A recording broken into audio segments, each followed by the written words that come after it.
Sure shot, baby.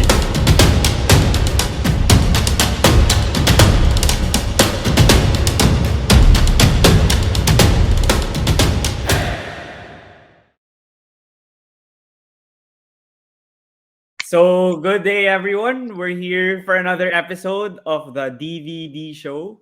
So, for today, we have one of the best guards here in Philippine basketball, and I'm pretty sure you guys know of him. He's like a nine-time champion, I think, in the PBA, and he's been playing for over 15 years, 16 years already in the PBA, and he's still continuing to flourish now, and even with Terrafirma Jeep before he suffered an unfortunate injury, and he also has a company or a group, Fil-Am Nation Select, where he started recently, and he's also the assistant coach of the UP Fighting Maroons. He has a lot of ventures, and I'll now welcome to the DVD show Alex Cabagnot. Thank you for joining me What's here on up, my D? podcast. What's going on?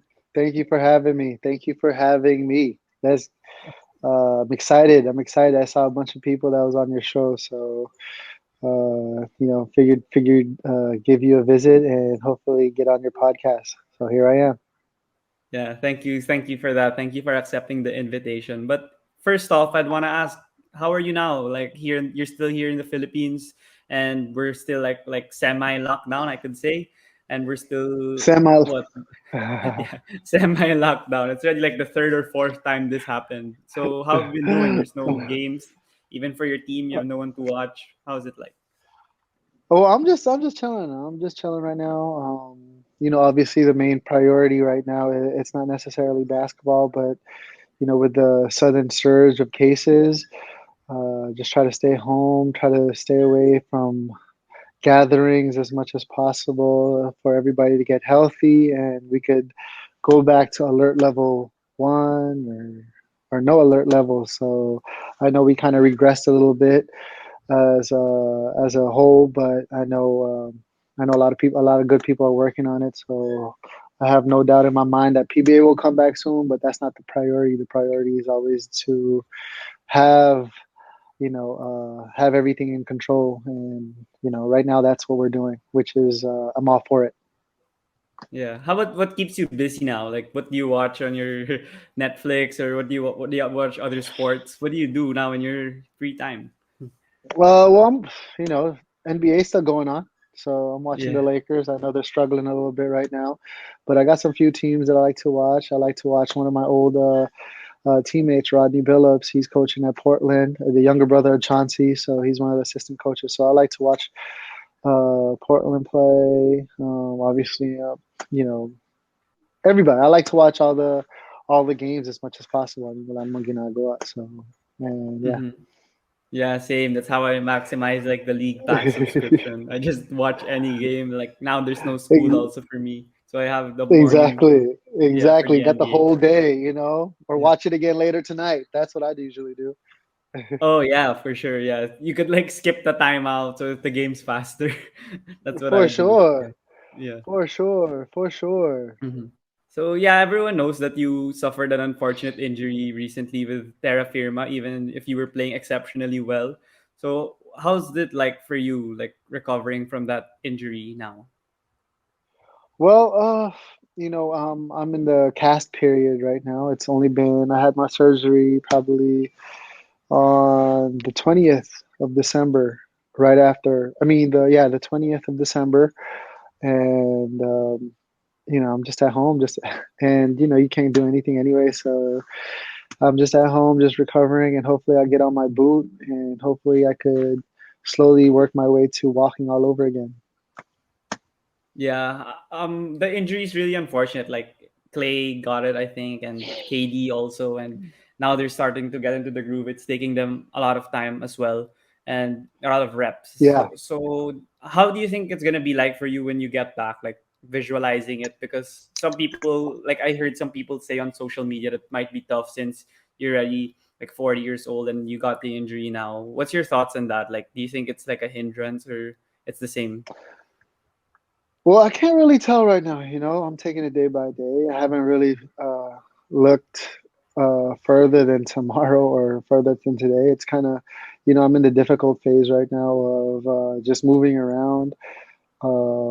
It's such a difficult injury because not necessarily was a surgery in itself didn't take long. It actually was quite quick, the surgery. But since you can't put no weight bearing on your foot, even if you're on crutches or whatever, it's like just walking or it's just those are the things I'm looking forward to just to walk. I think basketball will hopefully take care of itself, but that's just something I can't think about right now. Yeah, and you mentioned that yeah, you can't control these things with your body, and since your recovery, it's like gradual. But then your team, I saw them play against Rain or Shine when you were still there, and that was a great win. I watched like the second half. So, how do you feel about your role now that you're like mentoring these guys like Juami Tiongsion? He has immense potential. You have big guys like Aldrich Ramos. I saw like you like giving him the ball, and even your import Hester's been really great. So, what's your thoughts on Terrafirma and you being like the leader of this young core? Well, I came into Terra Firma. First of all, it was a seamless transition for me. They opened their camp with open arms, especially with me, and I came in there, and that everybody was so embracing. From the utility, from all the behind the scenes people, all the coaches, especially my ex teammate, one of my good friends, and ex teammate Ronald Tubit is our team manager. So, Mm, I won a lot of championships with him as well. So when I came in there, it was just mostly just try to do my thing. And I'm not that kind of guy. And I think Wami or anybody else could tell you, any of the guys that's on Terra Firma, I'm not the vocal leader. I never was. I'm usually, I just not really keep to myself, but I just do the work. I just get in there and do what needs to be done, and hopefully I could you know gather or pull some guys along, and this is what I've been doing for the last 16, 17 years. So it's not like a for show kind of thing. I think when mm-hmm, something's genuine, mm-hmm. and I think people could see through what's genuine and what's not. Yeah, And for I sure. just try to be as genuine as possible. And I think people gravitate to just being real. So uh, I grabbed some of the guys to do some drills here and there. Obviously, that it's my job as a older statesman to assert that kind of that level of authority a little bit. Not necessarily authority. Everybody has to do their own thing, but I have a feeling that everybody there wants to stay as long in the PBA as possible because it's been as fruitful to me Mm-hmm, as So I'm pretty sure if it's your first, second, or third year there, you want to be in the PBA or you want to play professionally for quite a long time. So, and I think I don't know if I have the blueprint for it, but I've done it for of 15, course. Yeah. 16 years.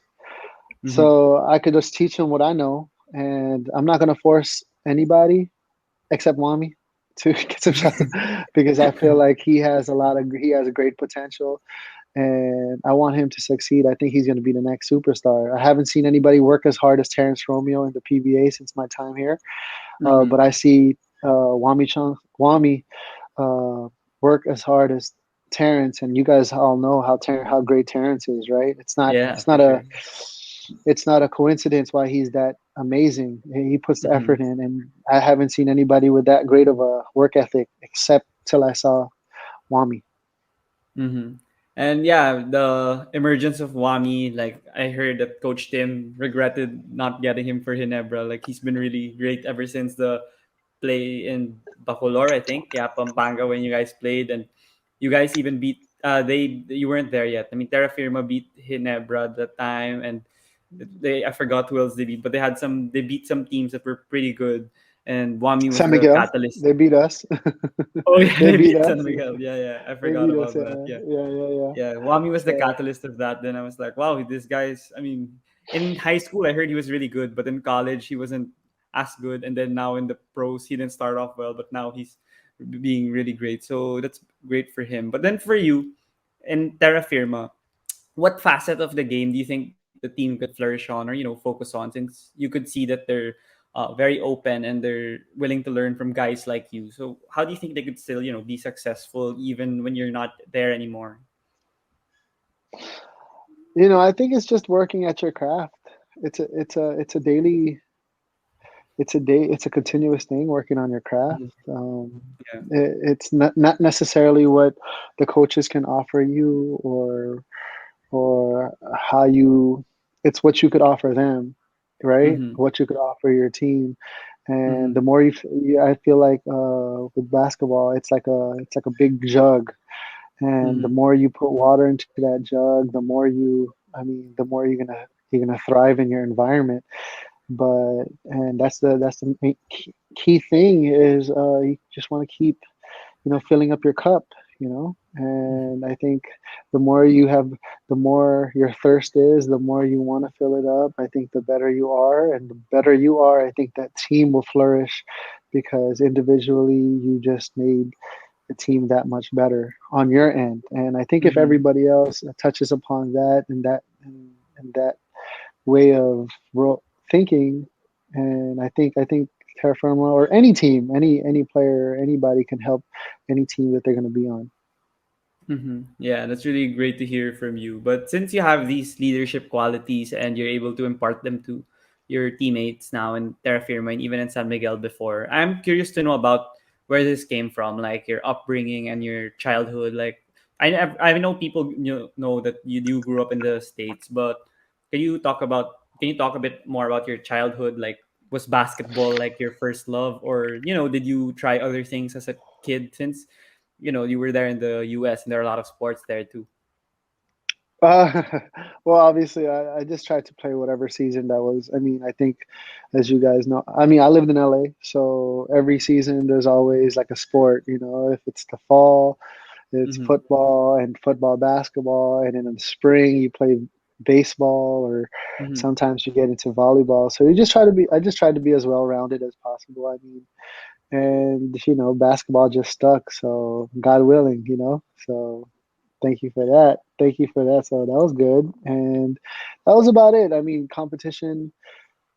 Man, competition. It's pretty tough, but obviously, if you just put the work in, it's just to methodically just try to do everything you need to do every single day. Hopefully, and you pray a lot, and hopefully you could try to make it in your team, or certain levels of where you're trying to go to. So it just worked out. So definitely thankful and grateful.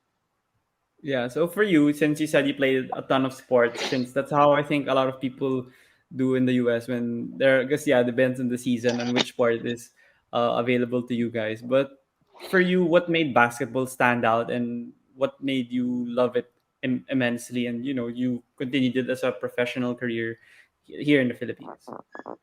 Well, actually, my older cousins and my brother were playing basketball, so obviously I was just tagging along. As soon as they, took it seriously, and they're like 4 or 5 years older than me, and when they took it seriously, I guess I took it seriously at the same stride. I started seeing them play varsity. I wanted to play varsity, um, and I noticed that I had some success. I had some success Mm-hmm. in basketball. All my friends were playing basketball. I mean, it was hard to play baseball, because when I was playing baseball, it was just like, it was something that my other group of friends like to do. And then I went to high school. It was like I had another group of friends, and they were just all into basketball. So I Yeah. said, sige na nga, sige, I guess mag-basketball na lang ako. And then they're all Yeah. Filipino, and there's not a lot of Filipinos that play baseball back in the day. Not in Igorot. I mean, I think I was the only Filipino playing baseball. So I was like, okay, I guess all the Filipinos are playing basketball. Mm-hmm. So you just I guess it's just a little bit of peer pressure, I guess. So, and one thing led to another, and that was it. Yeah, and for you with the playing in the US, and of course everyone knows that you moved here in 2005, I think, and you played in the PBA already, and you've been expressing in interviews also that it was tough, like to be discovered. Like it's not easy to be discovered in the US to play here in the PBA. Like others don't know how, like a medium or a way for them to try out and play here in the PBA. So for you, can you explain maybe the difficult part of your process before playing here in the PBA? Uh, well, obviously back then there weren't a lot of. It wasn't social media. I mean, there Yeah, was that MySpace or Friendster. That's how far back yeah, I go. yeah. And it wasn't really, so when we got to, it's difficult. I mean, it's difficult now also. I mean, the Mm-hmm. influx of talent. Um, I mean, now that anybody can be great in their own highlight reel, now Mm-hmm. everybody could be great in whatever league that they're playing on, whatever way that they could edit their film. I mean, Mm-hmm. it just became that much harder for coaches to pick from, right? I mean, before they barely had anything on anybody. Mm-hmm. I think Boss Al Francis, one of my first coaches, he had one tape of me from college. I mean, Mm-hmm. now I'm pretty sure coaches now from UAAP to NC, all the way up to like MPBL, all the way up to PBA, they get influx of film, highlight reels. How do they introduce them? Kids introducing themselves, YouTube stuff. So I'm pretty sure with just that alone, it got even much harder. So I can't say it was harder on my time. I think it's, when uh, when you try to play something, when you try to do something and you get paid for it, it's difficult. It's difficult. It's difficult, like entertaining and pleasing another Mm-hmm. person to be like, yeah, I'm going to play this way. And then they're going to be like, okay, I'm going to pay you. It's just Mm-hmm. difficult. Yeah. Anything, in any craft, in your craft, and right now, I mean, it's hard Mm-hmm. until you have to entertain. It's not just you just have to entertain them. You have to be a good person. You have to entertain them. You have Mm-hmm. to, you have to be well spoken. You have to be Mm-hmm. deserving of it. And in the end, after you have all that, you have to be good. You have to beat that Yeah, other yeah, guy. You have to beat that yeah, other show. You have to beat this guy. You have to beat that guy. You just can't be like a good guy. You yeah, have to beat another person. So, and then after that, you have to work on how much money they're going to give you, whatever you're going to take. So it's just difficult all the way around, especially becoming a professional athlete in just any sport, anything. It's just very difficult. And, coming in 2005, it made, I said it before, I thought it would be difficult. It was difficult back then, but now I think about the situations now. It's difficult for somebody coming out. He has so much people that he has to go against, So in my draft class in 2005, there was three Filipino Americans. I don't know if you know them, but maybe. now in 2000 and 2021, There's a do you lot. know how many exactly my point. Yeah, That's what I'm saying. Like yeah. I had Jay Washington, I had Okay, yeah. Mike Mike Holper, and me. Okay, yeah, That was from the states, the Filipino yeah. Americans that were trying out and getting drafted. I mean, there was a couple more people that didn't get drafted, but it was like three or four. It was just a handful of us. But now Mm-hmm. you look at the last draft class. I mean, people are coming from Greece. People are coming from, Mm-hmm. as far as Europe and all Mm-hmm. that. So it's difficult. It's difficult. Very. Yeah, I get the point that you were saying. And for now, social media is a really great tool for them to get discovered and play here in the Philippines if that was their goal. But since you said it was very difficult and moving to, I don't know, I mean, like what, we're 12 hours away from the US, 15 hours if you're from the East. And how was the decision process like for you to have a whole new life here in the Philippines? Like, I don't know if you were having like Filipino culture already in your home in LA, or you were already ingrained into other Filipino values or traditions. So how difficult was that process, like moving here and staying here until now? You're still here in the Philippines. Oh well, I mean, like it wasn't as difficult for me. I grew up in Eagle Rock, and I grew up seeing Mark Aguila Mm-hmm. dominate, and go to the Philippines and dominate. And then I watched his video while I was in uh, college and high school, and they were chanting Mhm. his name. This is the golden era of basketball Yeah, yeah. when it was packed. It was packed. The games were jam packed. So like I grew up in that community where there was Filipino restaurants here. I mean, historic Filipino town is just 10 minutes away. So I kind of It's a lot knew, of yeah. I knew the culture, but that's Filipino American culture though. You know what I'm saying? Like Mhm. mahirap, meron diferensya eh. There's the Yeah, difference still. There's a yeah, Filipino American and yeah, there's Filipino. I mean, yeah, no for matter sure. how much you think they're the same, it's not the same. Mhm, Like, mhm, you know what I'm saying? But one thing for sure, two things for certain. One thing that my mom and my Lola ingrained in me growing up, especially with my older brothers and cousins, is my pakisama. It's always. I mhm. think that's the one thing with Filipinos. That's the root of Filipino culture is like your way of making pakisama. And the moment you have pakisama, I think people just you know put down their walls and they welcome you. So I think that's one thing that was ingrained in me growing up is having pakisama or making pakisama. Yeah. So moving here in the Philippines, there's also the perception na yung mga Fil-Am and Fil-Am, like people have their own perception na magaling, or yung iba parang they think they're mayabang, or depends, like other Filipinos. It's not necessarily correct, but then they assume things already when they see Fil-Ams like apply for the draft or get recruited to now the UAP or NCAA schools.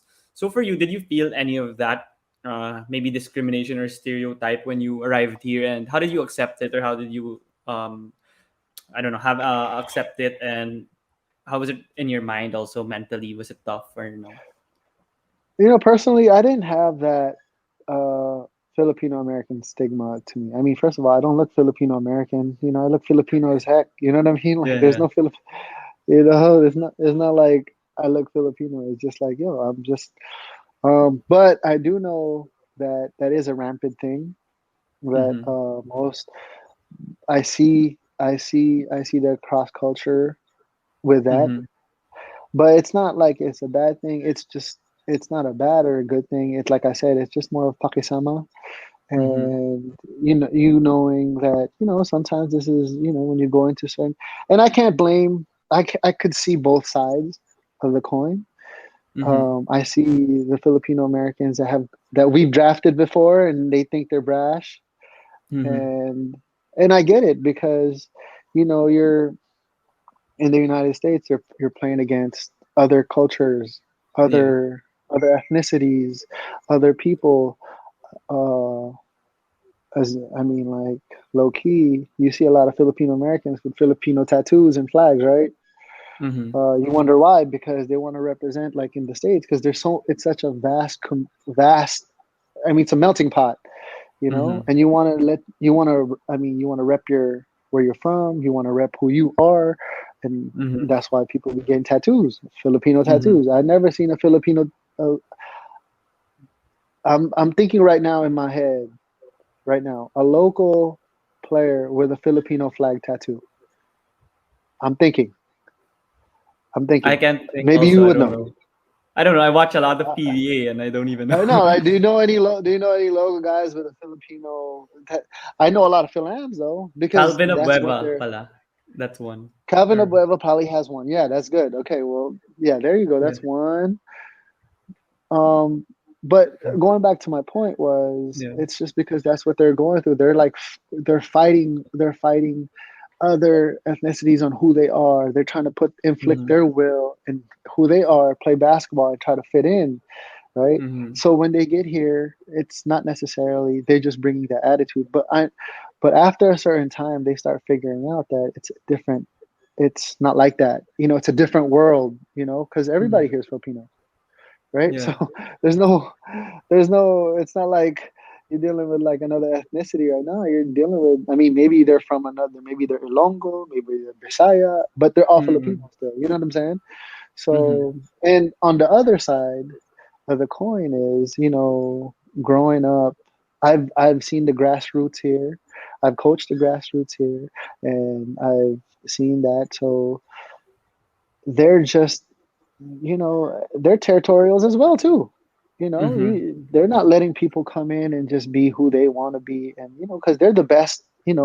They're the best 12-year-olds in the whole country. They're the best 13, 14, and all of a sudden a guy comes in here. They have to, territorial till a certain extent, till everybody meshes. But I Mm-hmm. see both ends of the spectrum. I mean, in my time here in the last 16, 17 years, but Mm-hmm. both both are both are definitely, you got to have both. You got to have both qualities. You got to have that fiery quality. I think the bottom line, the common denominator with both sides is they got a fiery quality, and I think you'll be successful with that if you hone it. You have to hone it Mm-hmm. though. Yeah. So there you go. Yeah, that's great. Those, That's a really great discussion that you had there. And I know that's why you've been also successful, maybe because of the mindset that you had, like here in the Philippines, despite growing up in the US, you have like an open mind and, continuing to learn from people here and they learn from you as well, like your teammates and the people that you interact with here. So, yeah, in connection to that, since you like elaborating on that topic, and if Fil-Am Nation Select was the thing you were talking about before we recorded, and that started recently. So maybe you can talk about how that started. What's it all about? Like, what's your vision or like your objectives for that group? Like, what? Well, yeah, you just expound on it. Actually, Fil-Am Nation Select was started in 2019, pre-pandemic, and it was my partner and I, Chris Lopez, that we founded this thing. It's just to expose the talent or the people in not in just America. We have Phil Dubai, we have Phil Australia, we have Phil UK. Mm-hmm. So there's a lot of Filipinos everywhere. I think one of the cultural thing about Filipinos is madaming OFWs, diba? Yeah, And marami. everybody's everywhere. Yeah, Everybody's everywhere. I mean, like, yeah, I think my parents were OFWs. You know what I'm saying? Like, I know what they're going through. I know how hardworking parents are. Sometimes they can't really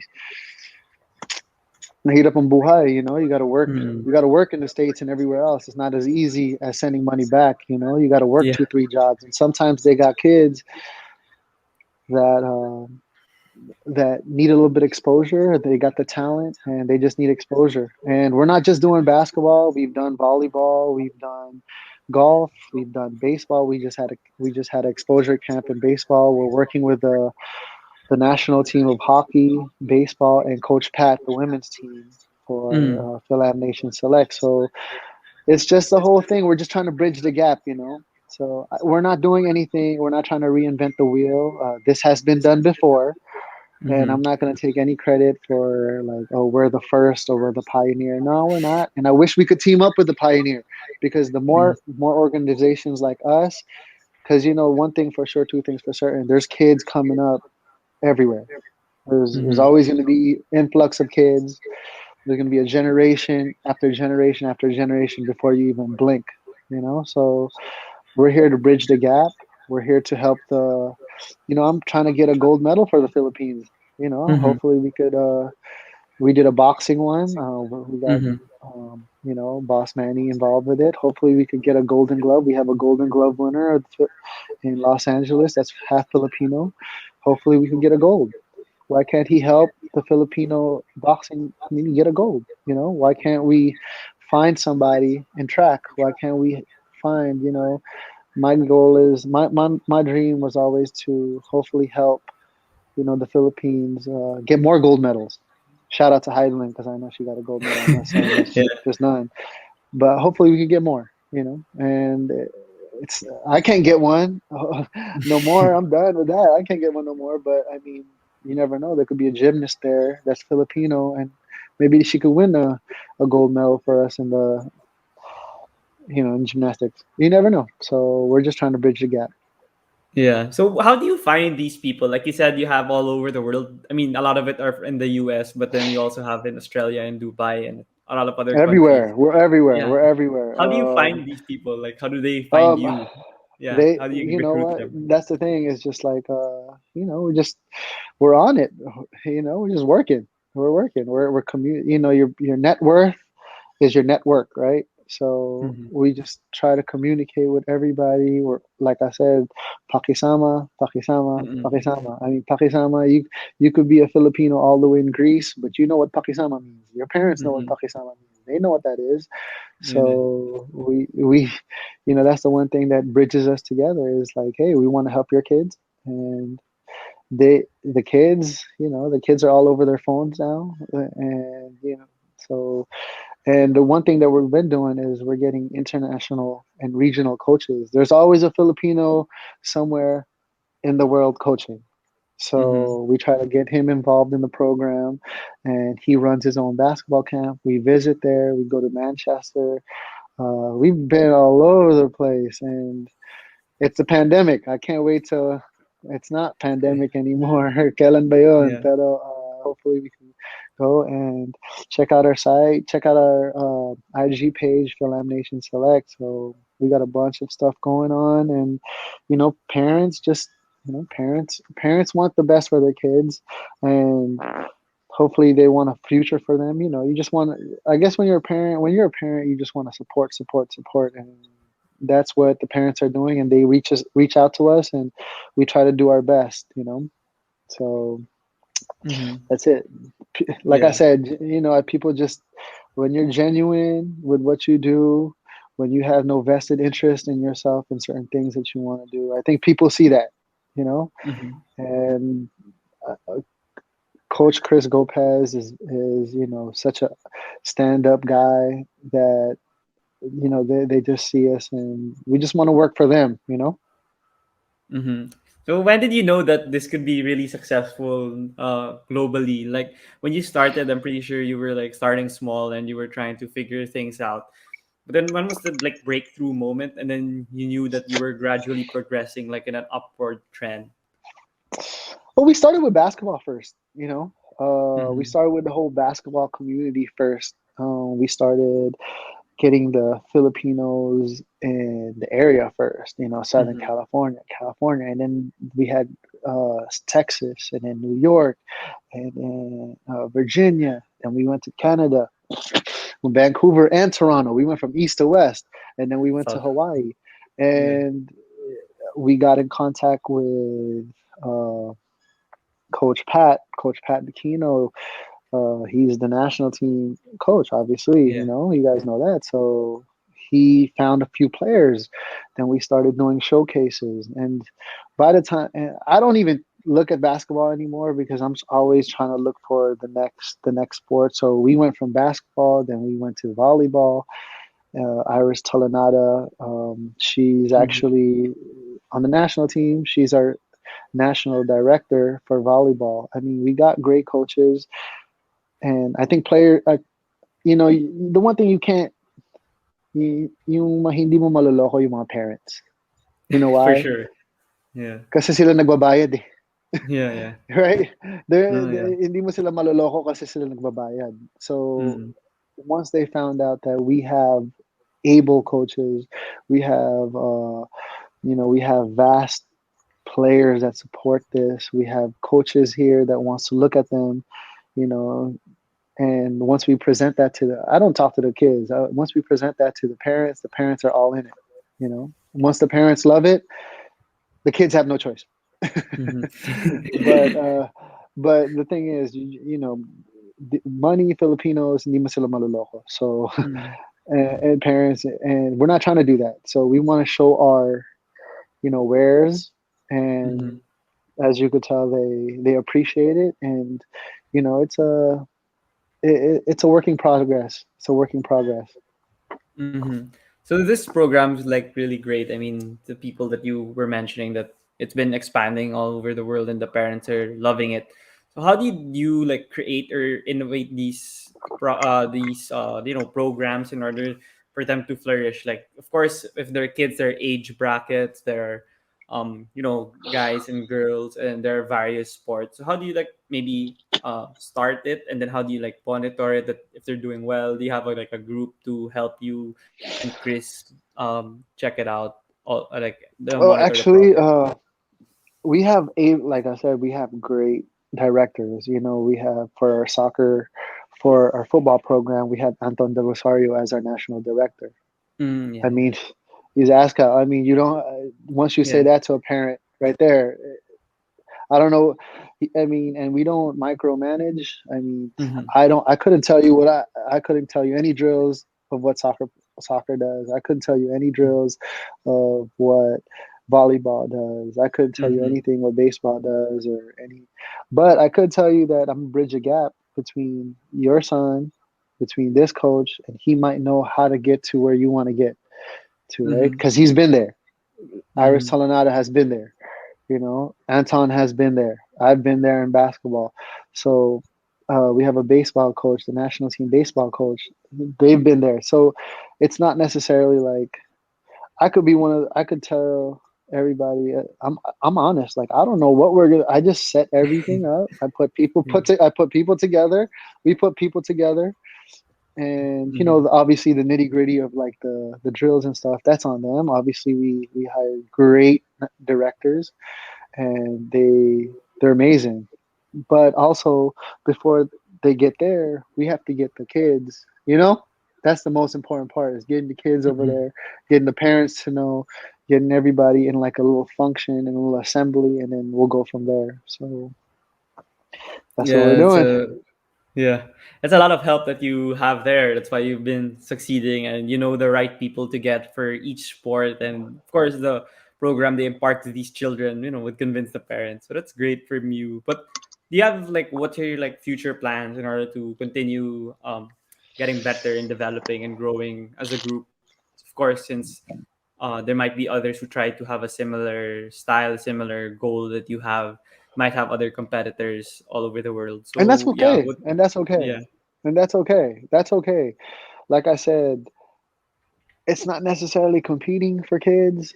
We're not, hindi naman ito yung, you get that size. And I go, no, Mhm. whatever the kid wants, whatever the parent is, whatever they feel is comfortable for them, for Mhm. their time, their effort, their feasibility. That's fine. That's fine because we're just here to help and support. We're not here to like tug of war with your Yeah. kid or you from another program. No, no, no. If it was up to me, I would love to join. Mhm. The bigger the better. So um, like I said, we're not reinventing this wheel. I mean, like I went through a same program. It was called Pac Rim. That's how I got to the PBA. So Mhm. it's not people have been doing this for a long, long time. I mean, Sure Shot Sports. That's how Mark Aguila got here. Chiqui Mhm. De La Rosa. I mean, that's 2001. That's a long Yeah. time ago. People have been doing this for even further back. You know what I'm Mhm. saying? So for us to think like a lot of people won't do this platform for kids, that's that means we're oblivious and we're naive. you know I Mhm. know it's going to happen and I welcome it. We welcome it, and hopefully we can welcome each other and help more kids. you know Mhm.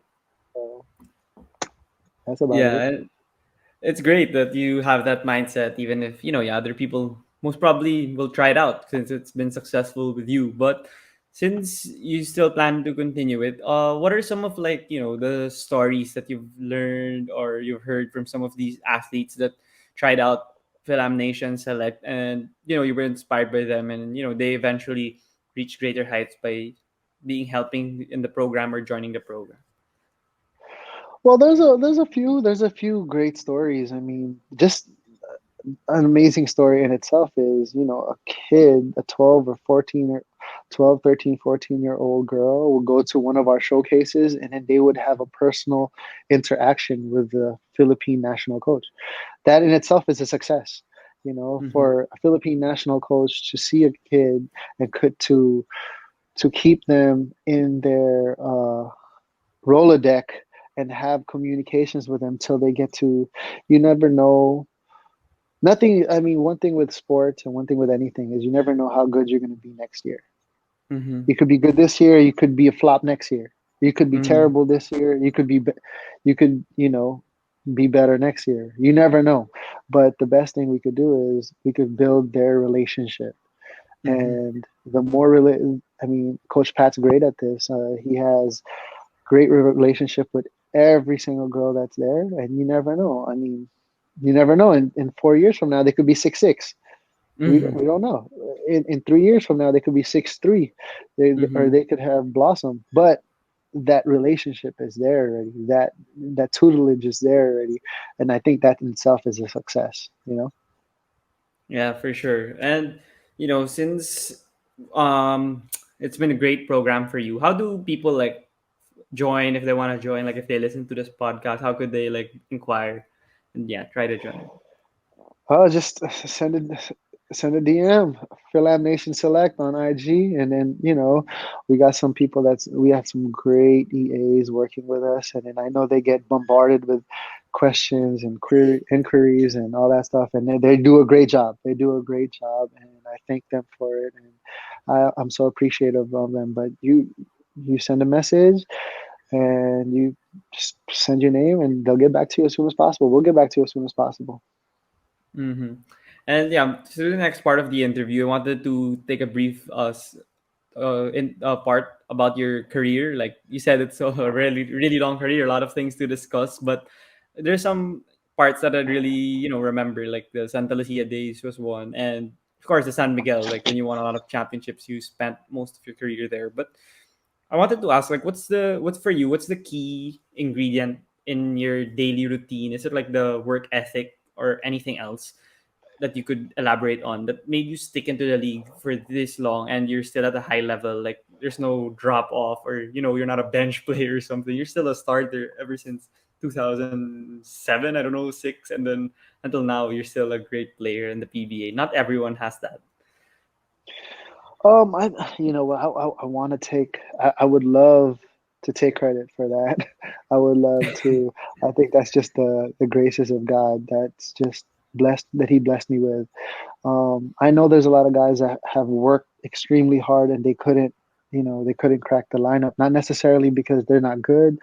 It's just Mm-hmm. that's just the roll of the dice. And I think I've been fortunate that God has just been blessing me that to stay the course, And I think the more he gives me, the more it's just like the more you want to put out the effort. And I think that's just it. Like I would love to say like to be consistent and have crazy work ethic and all that, but that'd be I'd be lying. I think it's just him just blessing me with that. Obviously, there's little bits of pieces that I've done. I've always believed that it's always you're never ever the same player from one year to the next, right?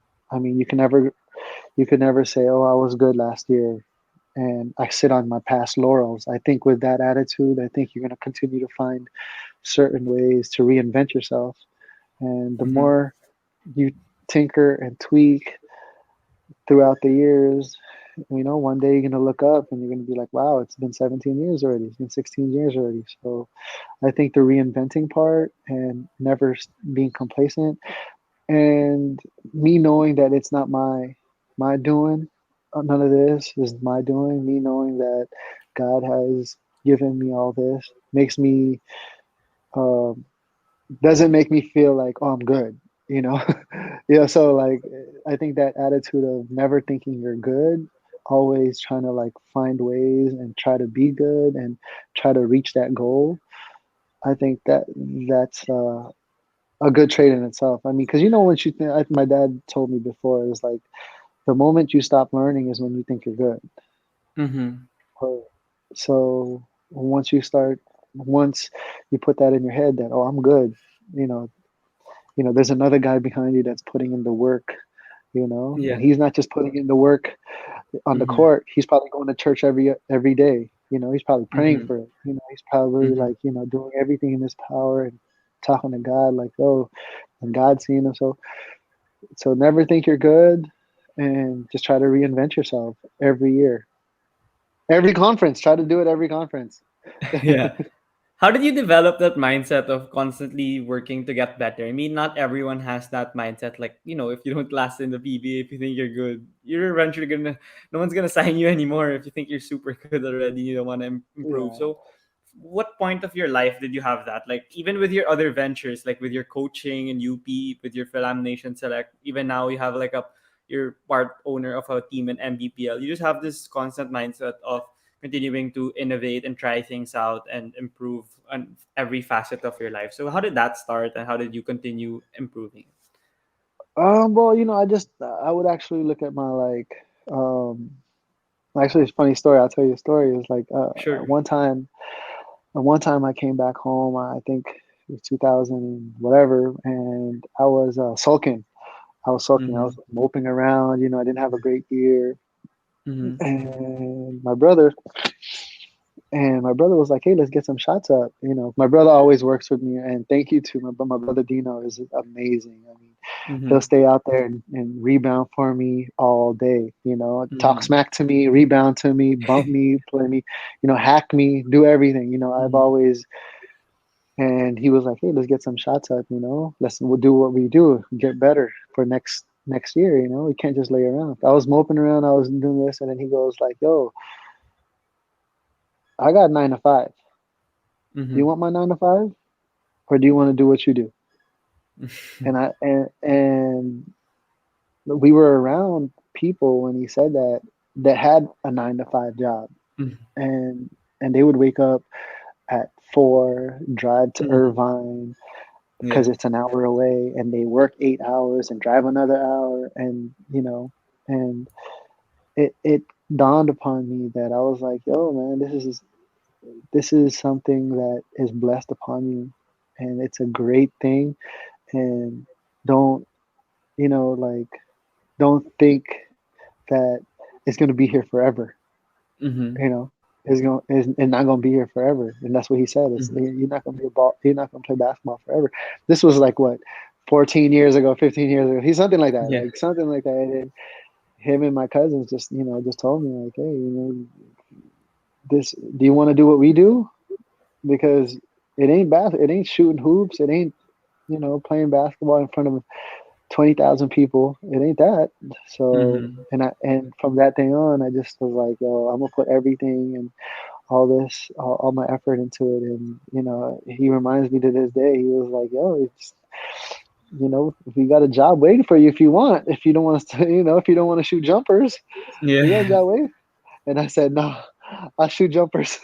Yeah. Yeah. I said, "I'll shoot jumpers, yo. I'll shoot jumpers." And then I put that in my mentality to anything I do is just like, yo, like with Fil-Am Nation Select, with real estate, and with all those other stuff that you mentioned. I just would be like, this is what I love to do. This is what I'm blessed with. God put this in my plate right now, and I think I could motivate and do the best I could do with this right now, and hopefully I could motivate some kid or motivate somebody in the right direction. And with that in my heart, I think it's been good. Yeah, that's a great inspiring story that you shared. I mean, that's a great way, it's how it springboard your mindset, and it helped you have that until now. Like you're already at 40 and you still have that always at the back of your head, and it still keeps you confident and, humble. Even now that you have a lot of achievements already in the highest league here in the Philippines. But since that, you mentioned that you're still, humble, and you're still selfless despite all the achievements you have received here in the Philippine basketball. How about that part of your mentality? Like, how do you still remain, yeah, humble despite all the things you have achieved? Because anyone could just, boast about it on their social media, or like through their emotions on the game, or trash talk a lot and stuff, how the others do it in other leagues, even not even only here in the Philippines. But for you, how do you have that humble mindset? Well, I was never into the trap. I think you could ask anybody. I don't trash talk. I mean, I joke around a lot, but I don't Mhm. necessarily trash talk. I think Vaughn knows that. I joke around with him a lot. We compete all the time, but it's just I always felt that. I mean, there's no need for that. I mean, I'm from me on my end. There's no need for that. Like I said, like can't I can't boast about something I did in 2019. That's like 3 years ago.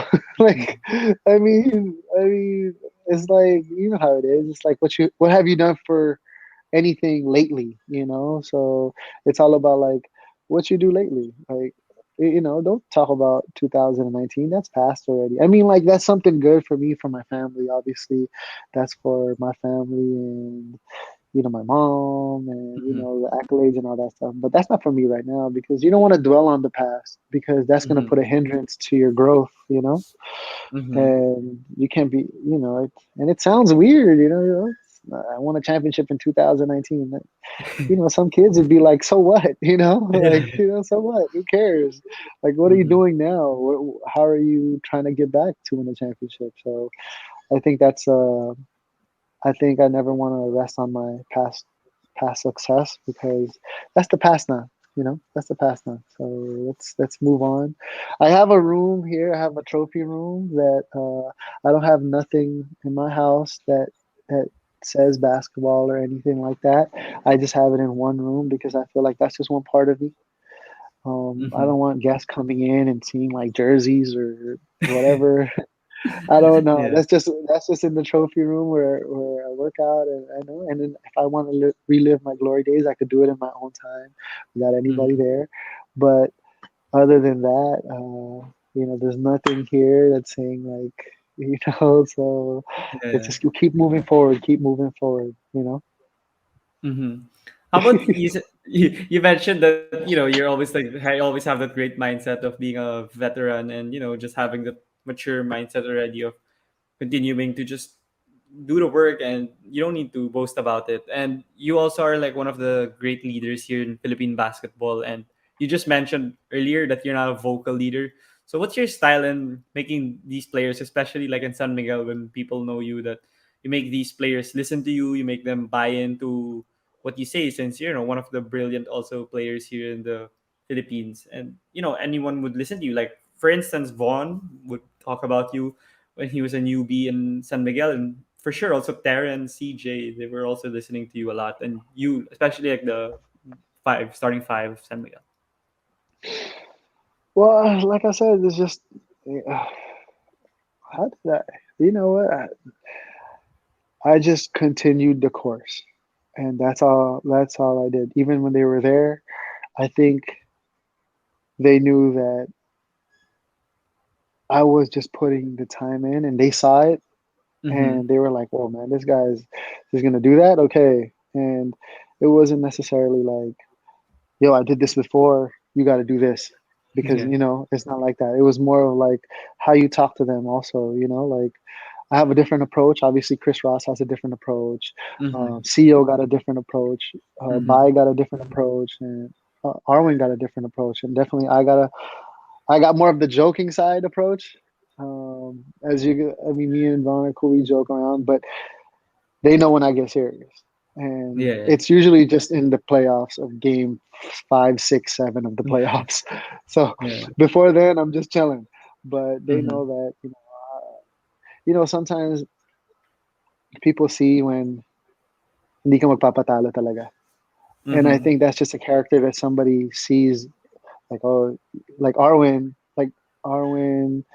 or Chris Ross, Marcio, and all those guys. That R5. One Mm-hmm. thing, hindi kami magpapatalo. I mean, we might be losing, but Mm-hmm. we're not gonna just like lay over and lose. Yeah. We're Bow hopefully down and leave. ayaw Yeah. magpatalo. I mean, I think Yeah. that's just a little bit of arrogance on our part, probably, Mm-hmm. that we don't want to lose, even though we're gonna lose already, and we're just Mm-hmm. gonna, and then we hold it. So I think guys that came into the team or the teams that have come in, they know, and hopefully they see that ayoko magpatalo, even though the cards are stacked against me or the team. But I guess that's you just keep fighting. You just keep fighting. You keep moving forward, and then you could hopefully get that attitude. Mm-hmm. You mentioned the ayaw magpatalo attitude, and that's great. That's a Filipino, I don't know, like virtue of resilience and never giving up. But I wanted to ask, like you said that you also were very jolly and you're happy, and you smile a lot during games and practices. But then in the clutch, like when the team needs a bucket, they go to you. Despite if you're like only have single digit points in that game, you're still like in high leverage situations and high pressure. You still manage to convert those buckets. So how about that part of your game? How did you develop that? You know what? Like, I just that's just that's probably a lot of arrogance on my part. uh, just having ultimate confidence that whatever happens in that situation, it's just gonna work out. Mm-hmm. It's just gonna work out, and I couldn't tell you. There's some possessions before that it just didn't work out, but I mean, going into that going into that shot or going into that situation, there was no doubt in my mind, and I guess maybe I thought that so much that it like yung mga kasama ko were like, it's gonna go in because he can't look that crazy that he thinks he's gonna make this shot. Mm-hmm. Like he's not that crazy, but in the Mm-hmm. end, I'm that crazy. And I think my best. I mean, one of the funniest moments. Not funny. I mean, to me, I look back at it as funny, but at Mm-hmm. that moment, it was just like, so we were down against Northport. Bolix just hits a crazy three. We were up Yeah, I two. remember. Bolix hits a three. Yeah. I haven't practiced for 7 weeks. I haven't practiced. Mm-hmm. I just got into the bubble, and he hits this crazy three, and I was like, Yeah. wow, damn, that's a logo shot. I was like, wow, It's 30 plus feet, maybe. yeah. So we were just walking back, and then I was just telling C Ross, and then I got a two dribble pull up. Mm-hmm. I got a two dribble pull up. I got one. I got one in the chamber. Mm-hmm. I got one right now. If you need it, I got a two dribble pull up. Yeah. And coach was looking at me. I said, Coach, I got a two dribble pull up in the chamber right now. I got it. And people were just like, at that moment in time, people were just so. I mean, obviously, when somebody hits a 30-footer on you, Yeah. with 6 seconds left, you're just like, you're deflated. Yeah. But in my head, I don't know what came into me, and I just said, I have a two dribble pull up. Mm-hmm. And I came into that huddle saying, "Hey, C Ross." I looked at C Ross, and me and C Mm-hmm. Ross, we have that look that we give each other.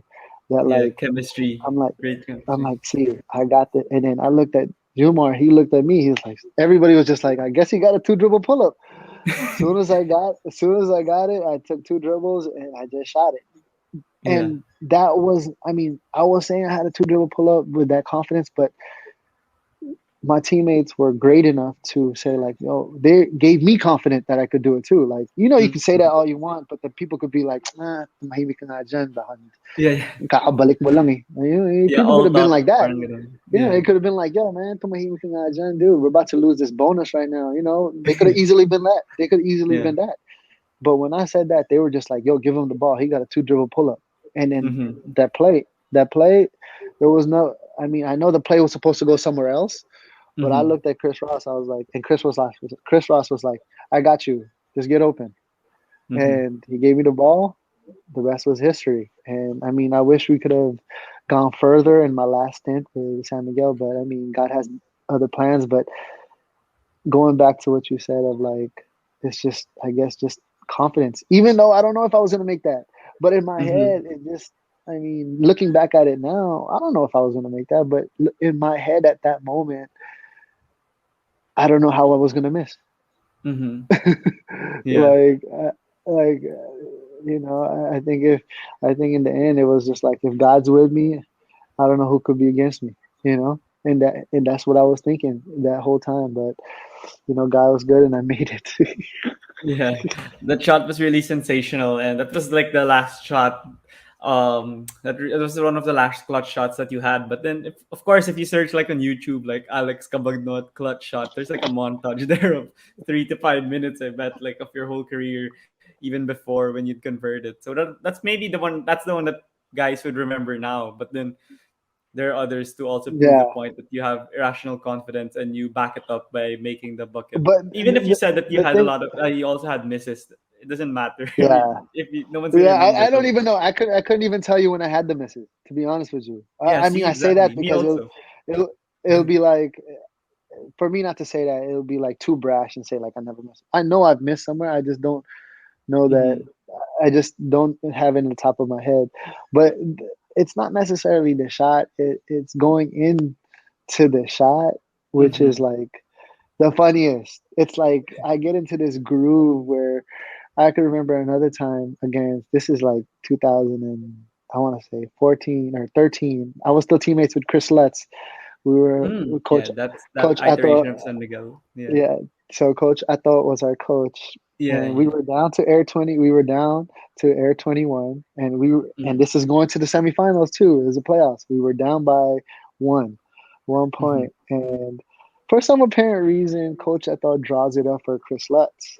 Kasi Mm-hmm. siya yung rookie namin. Ang galing ni Chris Lutz. I mean, his rookie year, he averaged 19 points a game. I mean, he was Yeah, I love amazing. this game. Yeah. Shout out to Chris Lutz, man. Mm-hmm. I mean, if he didn't get injured, he Mm-hmm. would, I mean, he would have a blossoming. I mean, he did have a blossoming career, but he would have a longer Longer. blossoming Yeah. career Yeah. in the PBA. But he had a hip injury and all that stuff. But the play was drawn for him by Coach Ato. Sabi ni Coach Ato, I think play mag-ano ka dito. And I was looking at this whole play like, no way. I mean, I didn't say that at the huddle. So as soon as we Yeah. got out as soon as we got out the huddle, and Chris Lusk could attest to this. It was so funny because I was hitting him. I go, "Yo, see, I'm sorry," because he was a rookie then. I'm gonna take this shot. Mm-hmm. Chris Lusk, I go, Chris, CL, I'm gonna take this shot. He goes, "Okay, I got you." He sets a down pick. Bitoy Omolon comes, rushes up on me. I Mm-hmm. go left. It's my strong side left. Yeah, you yeah. know, strong side left, and I throw this floater, and I think my just I don't know how that even went in, but it did, and Mm-hmm. then I was just like, like wow, that actually went in, like Mm-hmm. okay, and then we went to the semifinals, and obviously we lost to. I don't know who we lost to in the final. I think we lost to Magnolia Game 7 in the finals, Mm-hmm. but it Oh, was that year. Yeah. yeah, it was an amazing. It's just the build up going into those crucial shots. It's so funny. I can't even remember how I made the shot. I couldn't Yeah, tell you yeah. how I made the shot, but Yeah. the hyping myself up all the way till I Mm-hmm. shoot it was there. So that's the funny part of what I remember. Yeah, I think that was the year of Elijah Millsap. I think that year Yeah, with that Elijah was the Millsap. year of Elijah Millsap. Exactly, exactly. Oh, Shout okay, out to okay. Elijah Millsap, man. He's such a good guy. Yeah, he was so good when he was here. Perfect player in your system of 3 and D guy. That you could go to him for easy buckets. So he was a great. Sayang lang na hindi kayo nag-champion because I think Yeah, Tim we Cone played was a still great the team. coach of Oh man, we Magnolia. played a great team. We played a great team. I mean, Yeah, any Tim Cone coached team, especially with the talent he had that year, Papa James, PJ Simone, Baroka, yeah. Pingris, man, they was a stacked team, and they had Blakely as a Blakely, import. yeah, They were such a stacked team, and Coach Tim Cone is such a. They had Joe Devance too. I mean, they were yeah. stacked. They were stacked. They were stacked. Yeah, I'm curious about you mentioned that you have this way of hyping yourself up and your teammates trust you. I mean, you mentioned also that any team anyone would be like, "What are you saying?" I mean, people like LeBron also he did that to Kyrie when who was their David Blatt was for doing a play and he was like, "Nah, nah, just give me the ball." Then he made the shot. So it's something like that. Like people there's a certain respect and a certain kind of track record maybe in your career to earn that kind of trust from your teammates. And San Miguel has shown that over the course of how many years where you guys won so many championships. So how did you do that? Like how do you guys do that? Not only you, but like what could you share also on how you make them how each of you, like the five of you, you bought into each other's confidence and strengths and everything. Oh, the best way is giving way. We gave way to each other. Um, Mm-hmm. First of all, we knew who the. First of all, there was no question who the best player of is on that team was Mm-hmm. Jumar Fajardo, and we gave way to Jumar. If it was Yeah. up to me, Jumar could shoot the whole time. I don't mind. Mm-hmm. Mm-hmm. That's how much we give way, and then that it trickled down. Like Jumar was like, "No, I can't shoot all the time. I want you guys to shoot." And Mm-hmm. then and Chris Ross is such a giving point guard. he wants everybody else to shoot. So with that, and Arwen, he was passing it to Junmar as well. So we would give way to each other. Like if Marcio was hot, yo man, go ahead, man, make it Yeah. harder on the other team. Shoot that ball. We're, Yeah. and I think being happy for another person's success is I think that was the key. I think we were happy for June. I'm ecstatic for Junmar to win those many MVPs. Mhm. Just to be part of that. I'm Mhm. I'm ecstatic for Chris Ross winning so many Defensive Player of the Year. He deserves it. Mhm. Marshall Mhm. Lassiter being you know an amazing 3-pointer, and whenever he makes clutch shots, Arwen and doing his thing. And it just doesn't trickle down to those five. It trickles down to those five to everybody else. Like if guys come in Mhm. that doesn't play a lot and they do well, you're Mhm. just happy for them. And I think the more you're happy for somebody else, like I said, people know that you're genuine, you're happy for them, and they want to be happy for you too. And it feels good when somebody wants you to succeed, right? Like when you're playing and somebody's like, "Yo, I want you to succeed." It feels Mhm. good para hindi ka mabigat maglaro. Mhm. Parang you're like, okay, kahit pa paano meron akong there's somebody that believes in me. Sometimes Mhm. even though how good you are, you need somebody to believe in you. I Mhm. mean, people always say that, you just you could believe on yourself and go like, yeah, but yeah, you could believe in yourself, but it also feels great when somebody believes in you. You Mhm. know what I mean? So Mhm. I think giving way and being ecstatic with their success, personal Mhm. success and personal growth. I think that was our main thing of that journey. Yeah, shout out to also Coach Leo. I mean, I think he's the key ingredient that people don't talk about a lot, and he made you Yeah, guys Coach buy into the Leo. system and sacrifice. He put you guys in roles and respective roles for you guys to succeed, and you stuck to that so that Exactly. you don't overlap. Exactly. Also, so I guess that's an Exactly. underrated aspect of San Miguel that maybe casual fans wouldn't realize or notice when they're watching the game. So it's great. It was a It's hard to great thing coach it. that people missed. I think Go ahead. people need to understand that, you know, just the track record of Hmm. coaching San Miguel is not hard, is not easy. Hmm. Before I got to coach Leo, I've had X amount of coaches already. I Hmm. mean, it's not easy. It's not. I mean, the pressure is abundant to win a Hmm. championship with San Miguel. I Hmm. know. I don't want to take nothing away from other teams that they might say, "Oh, I mean, pressure's abundant to win with Hmm. every." Um, okay, I'm not trying to take nothing away from all the teams. I'm trying to be as politically correct as possible. But when you have the Kraken and when you have the highest paid players in the league, Yeah. like you don't think that's pressure? I mean, that's pretty much pressure, right? I mean, Yeah. they got the best talent. Not just before I got there. Before I got there, they were already.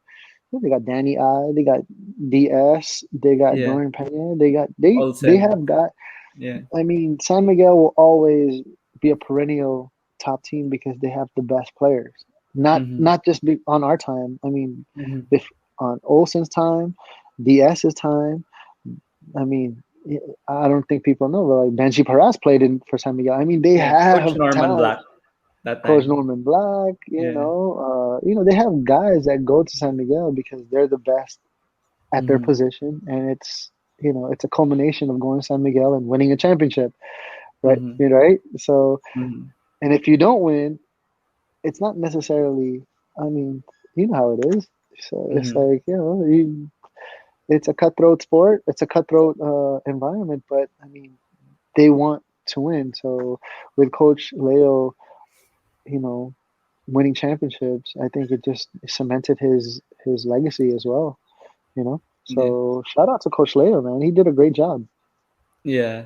And I wanted to like connect it a bit to your coaching now in UP and the last I was coaching. question. I was coaching for UP. I'm not coaching anymore, but we did go to the semifinals and we did go to the finals. Coach when Coach Bo. I was under the Coach Bo regime because I wanted to try it Mm-hmm. out in 2006. I wanted to try it out. Um, I had no connections with UP. I had no Mm-hmm. connections at all with the program. I didn't. Well, I Coach was Bose. actually had no. I didn't know who their players were. I didn't know. I didn't. I mean, when I first got to UP, that was when we first recruited Javi. Him Mm-hmm. and I went to that same route. Like, you know what I Mm-hmm. mean? He was just coming out from UPIS, and I was just coming in, and then we worked together. Uh, so I had no idea. I had no Mm-hmm. idea of the landscape of UAAP. I've seen it, I've watched it, but the landscape of when you're actually there inside the Different. environment is different. It's different. You know what I'm saying? So um, when we did all that, um, it was a great experience. It was definitely a great experience. And I asked Coach Bo because I played for him at Coke, right? Mm. So I asked him, Coach, could I work on my coaching or maybe something like that. So and he was like open arms. He was like, okay, sure, no problem. Mm-hmm. And after that, I mean, it was just like our first year, it wasn't as great. And then second year, we had Paul Diss's. I mean, Paul Diss's area was amazing. He lifted us to the Yeah. final, right? So, how, and then we got obviously Juan. One June. So, June, Manzo, JDLs, all the JDLs. And then we had Bright. Yeah. And you know what I'm saying? So then we had the whole in 2018. I think we went to the finals. We played, Mm-hmm. and then the next year after that, we had Kobe. Mm-hmm. We lost in the shot by Sabito Yeah. in USC. So I felt like it was a good success story. And then Mm-hmm. obviously the pandemic and the shuffle. So funny story is one of our two of our players are going to UP from Fil-Am Nation Select. Mm-hmm. So we actually bridged the gap of two college students from the United States wanting to go to a 1 year and done, and they're at UP right now. So we bridged that gap. So Mm-hmm. we're going to be going to that. So, Zero and you'll see them soon. Yeah, I wanted to ask like if your way of coaching, like your interest in coaching, was it because of you were a point guard? I mean, like that's how some of the great coaches start. Like now, Steve Nash, Chauncey Billups, Tai Lu, Mm-hmm. even here, Olsen Rosella, Jimmy Alapag, locally. There are a lot of great point guards that are coaches also, and of course, I could see like as a fan, you were developing as a leader, like you and Chris Ross, L.A. Tenorio are some of the great point guards, Mark Baroka. You guys are like uh not only great players, but then you know how to galvanize the team in order to, succeed and always get that constant victory. So yeah, how did that love for coaching stem from? Was it more of your point guard duties? Well, before in 2007, we had this thing where my partner and I we started up an AAU team, and it was called Edge Basketball. Mm-hmm. And obviously, I was I was in the States, but we did more of the admin work of getting all these kids and players. So before we did Fil-Am Nation, I was already in an organization, Edge Basketball, and Mm-hmm. it wasn't Filipinos. It was like all it was everybody. It wasn't just like Mm-hmm. specifically for Filipinos. Mm-hmm. So and we did that. We had almost close to 200 kids, 150 kids, you know. Mm-hmm. And my thought was just like, yeah, I just want to help. And fast forward to 2016, I just wanted to try something new. I had some free time. Uh, I wanted to make the most of my free time. I didn't want to be complacent, like they said. I didn't want to be complacent. So I went into the whole UAAP circuit, and it was amazing. It was an amazing experience. And I guess with the whole pandemic, I had to move forward. I had to move forward and continue moving forward. But there was, it wasn't necessarily like I couldn't tell you if I was a good coach or not. I couldn't tell you. I couldn't tell you if I'm a good coach or not. Obviously, I haven't. Um, I have to. You'd have to ask some of my players for that. I don't want Mm-hmm. to. I don't want to toot my own horn or say something like that. But in the end, in the whole grand scheme of things, it's not about you when you're a coach. It's about the player. Mm-hmm. So the moment that you realize that it ain't about you, if it wanted to be about you, you make winning shots. Yeah. You know, if you want it to be about you, you make winning shots, and it'll be about you. But Mm-hmm. coaching is not about you. It's not about. Uh, it's not about like, oh, I coached him. He has a great jump shot. No. That's Mm-hmm. why like I couldn't tell you if I was a good coach. You could ask me some of my players, but I know one thing for sure. Two things for certain is I want them to succeed, and I'll Mm-hmm. bend over backwards for them to succeed. So Yeah. In UP, what was your like primary task? Like what was Coach Bo telling you to do, and how did you interact well with these guys? I mean, eventually you became, I guess, you played with them in the PBA, so that was kind of maybe awkward. yeah, I mean like Jet Manuel, he was one of my players, Oh, and I also had him recently. I yeah, and recorded an episode with him. Yeah. we had to guard. He had to guard me, you know. Yeah. So, but um, at first it was more on skill work, and coach would give me some time, and then I would work on some skill, and then the next year would be more on like consulting, like play development, and then the next year after that, I would ask Coach Bo, like, Coach, I want to be more on like the budget side. You know how that goes. You know what I'm saying? Like, he's holding the budget. I Mm-hmm. wanted to, like, I wanted him to be my mentor in that sense of how to recruit players, how to get budget for certain players, and how to do admin work. Because I think with the coaches, you're just not X's. People think coaching in college is just X's and O's. Nah, that's one part. Mm-hmm. The other part is like, yo, you got to recruit. Mm-hmm. You got to get players. And before you could even talk to the players, you got to have a budget for it. I mean, you can't just be talking and be like, I'm gonna take you to Jollibee or something like that. Like, no, that's not how it, that's not how it works. So like, it ain't that kind of party. I mean, Mm-hmm. not in the UAAP. I know that much. Mm-hmm. You know what I'm saying? So you gotta be well versed in how to talk to the parents. You gotta be well versed in talking to the boosters. You gotta be well versed in talking to the sponsors. You gotta find sponsors.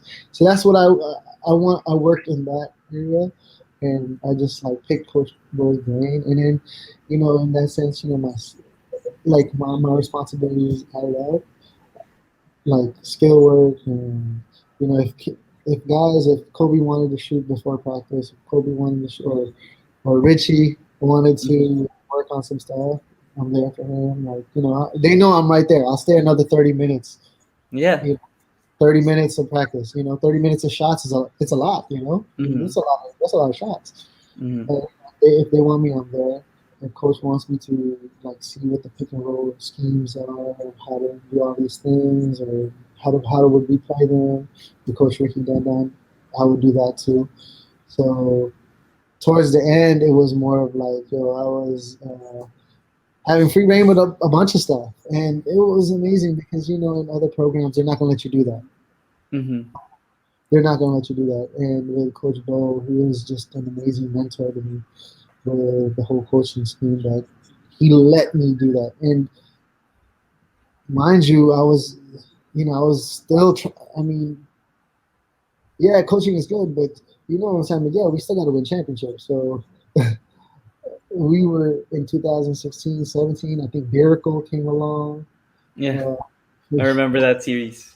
so I had to like take what, like, at that moment, UAP, they don't stop practicing. It's just practice, practice, practice, practice. So I had to tell coach, like, hey, coach, I gotta win a championship real quick.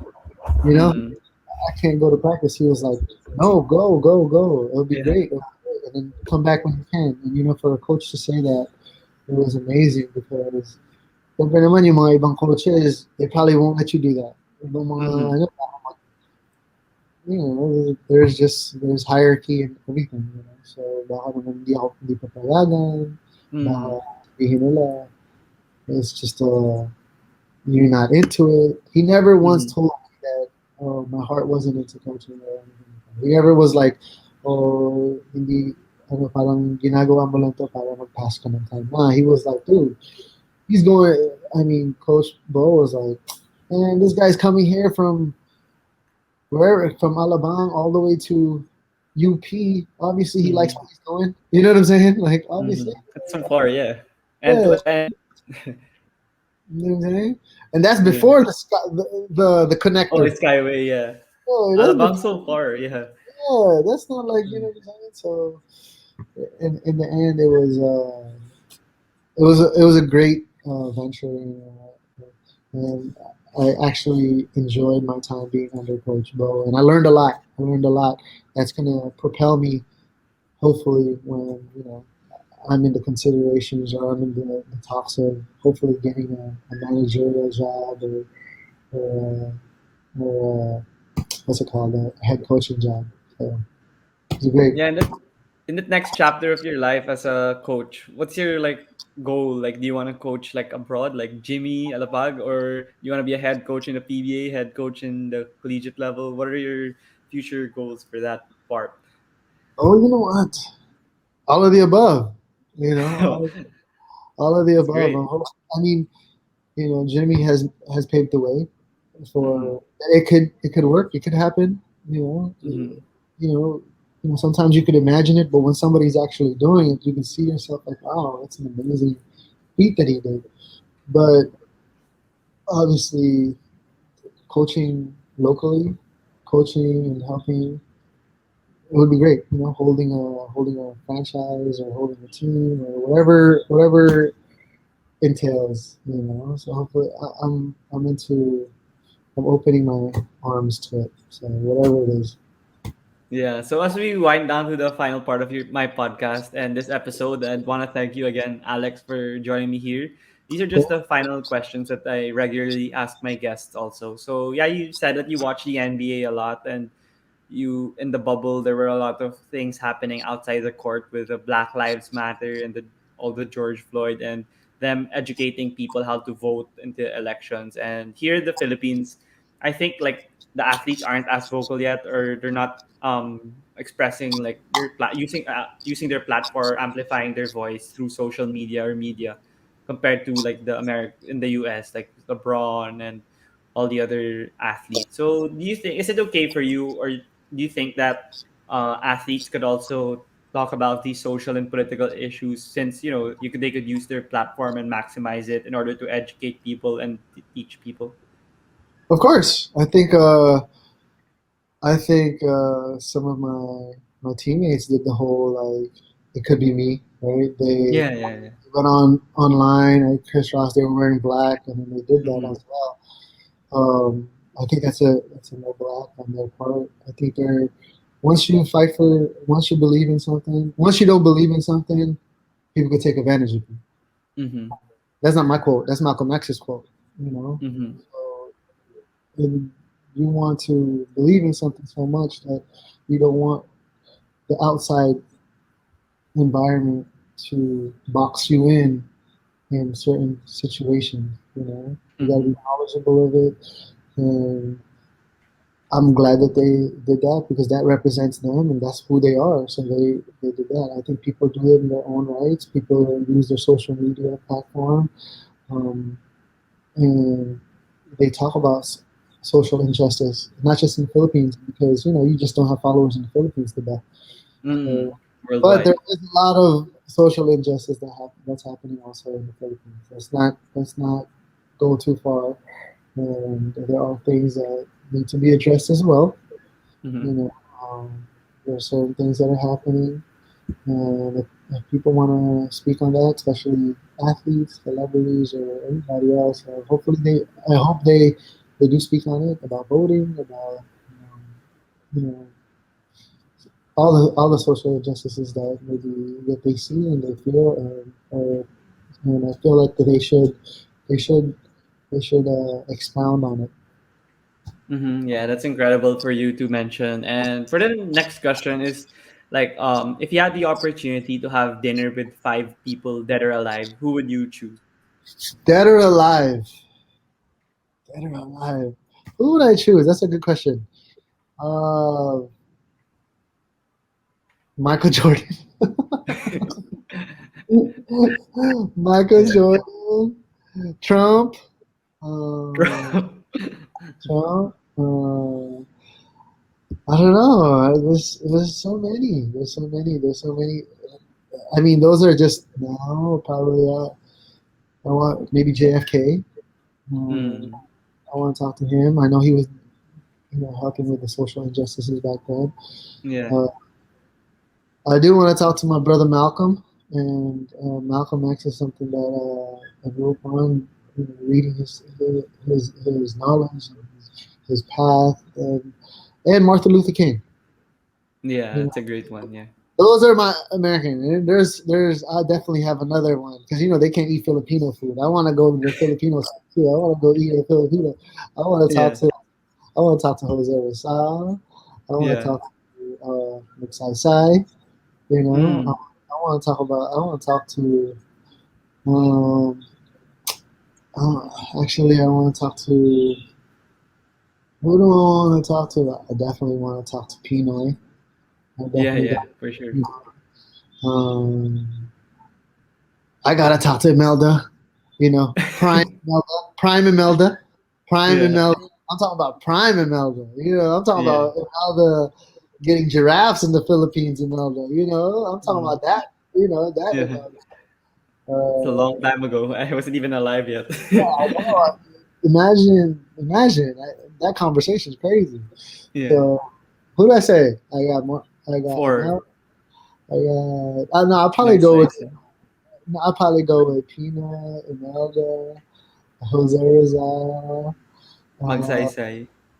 Mug Sai Sai, and who else?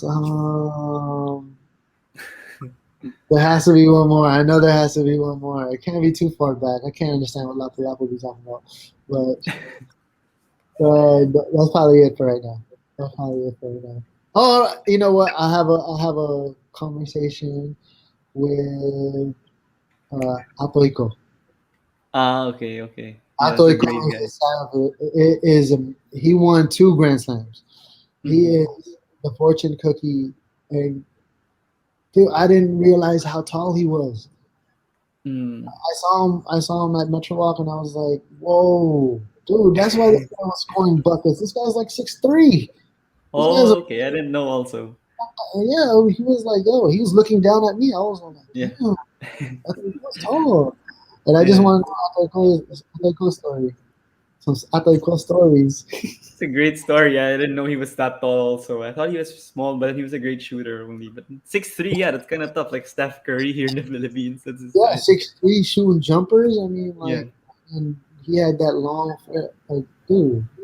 I mean, he Yeah. has what, 12 to 14 championships. I mean, he's That's a amazing. lot. Yeah. It's a lot of championships, yo. Yeah.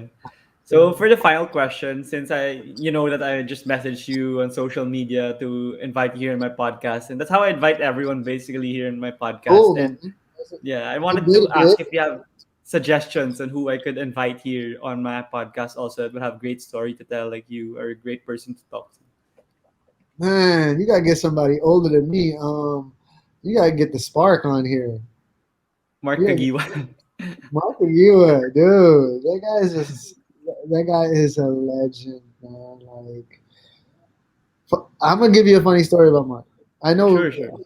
I know the people now they don't think Mark can play because he's on he doesn't play as much. Yeah, yeah, yeah. They don't, but in his reign, you cannot touch him. It's a foul. It's a foul touching him. Like I think if I would guard him, I'd get 3 fouls in the first quarter. You can't touch him. He's too quick. He got a jumper, and then all of a sudden, when he starts hearing the Hinebra chants, it's like, oh my god, he's about to score 15 straight points right now. Yeah, his Dude, confidence rises. he's a beast. He's a beast, and he came in the era of Filipino American. He's Filipino American. He's from Igorot. You know what I'm saying? He graduated a year after my brother. So Hmm. he came here before. I mean, his story of coming into the Philippines was even like internet. He was probably playing Snake on his Yeah, phone. I remember that snake game. Like, Yeah, yo, dude, what yeah, was he doing? Like, yo, he yeah. back in the day, Wak Wak.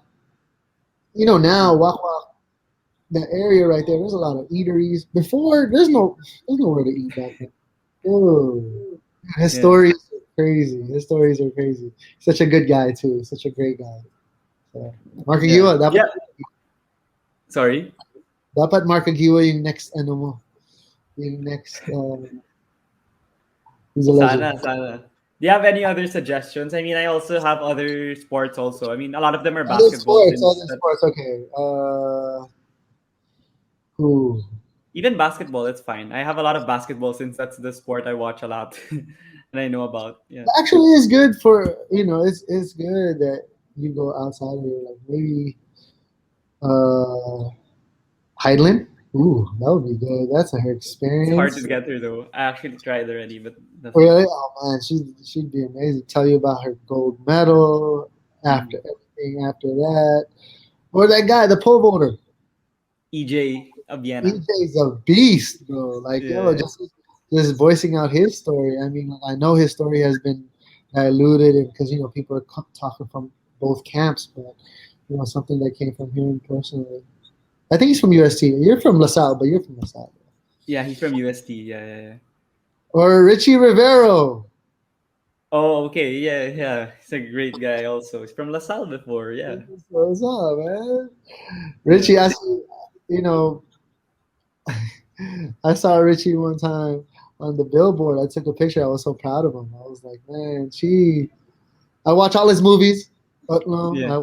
I mean, because he was my player. So, I support him. I support every time I see him, like, in billboards and stuff. It's just like, man, I know that guy. Like, Yeah. yo, I don't know if he still remembers me, but I know him. I'd be like, Of course he does. Yeah.